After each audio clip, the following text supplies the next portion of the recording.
Hey everyone, welcome back to the channel. Today, we're diving into a topic a lot of you have been asking about: freelancing. Whether you want to make some extra income on the side or turn it into a full-time career, freelancing can be incredibly rewarding. Freelancing, your path to freedom. But where do you start? In this video, I'm going to break down the exact steps you need to take to kickstart your freelancing journey and land your first client. So, let's jump right into step 1: find your skill set. The first thing you need to do is figure out what services you can offer as a freelancer. Maybe you're a graphic designer, a writer, or you know your way around social media marketing. Whatever it is, find a skill you're good at or something you can learn quickly. There are platforms like Udemy and Skillshare where you can brush up on your skills if needed. Remember, it's not about being an expert right away, it's about being capable of delivering value to your clients. Step 2: build a portfolio. Now that you've got a skill in mind,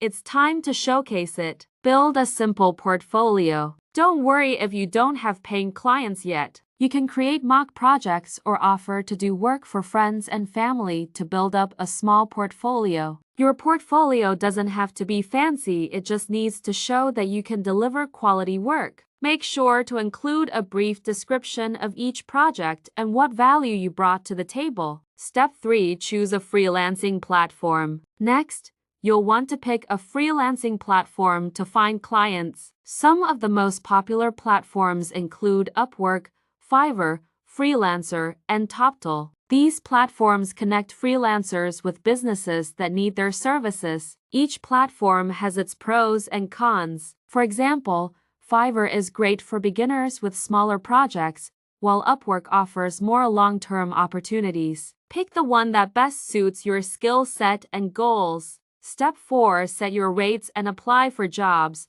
Now comes the exciting part: setting your rates and applying for jobs. When you're just starting out, you might need to price yourself a bit lower than experienced freelancers to get your foot in the door. Research the average rates for your skill and be prepared to adjust as you gain experience. Apply to jobs that match your skills and make sure your proposals are personalized. Clients appreciate freelancers who take the time to understand their project needs. Step 5: delivering great work and getting reviews. Once you land your first gig, it's all about delivering quality work. Communication is key. Keep your client updated on progress and make sure you meet deadlines. Good reviews will help you land more jobs in the future. So, always aim to exceed your client's expectations. A satisfied client can lead to repeat work and even referrals. And there you have it: 5 simple steps to start freelancing and land your first client.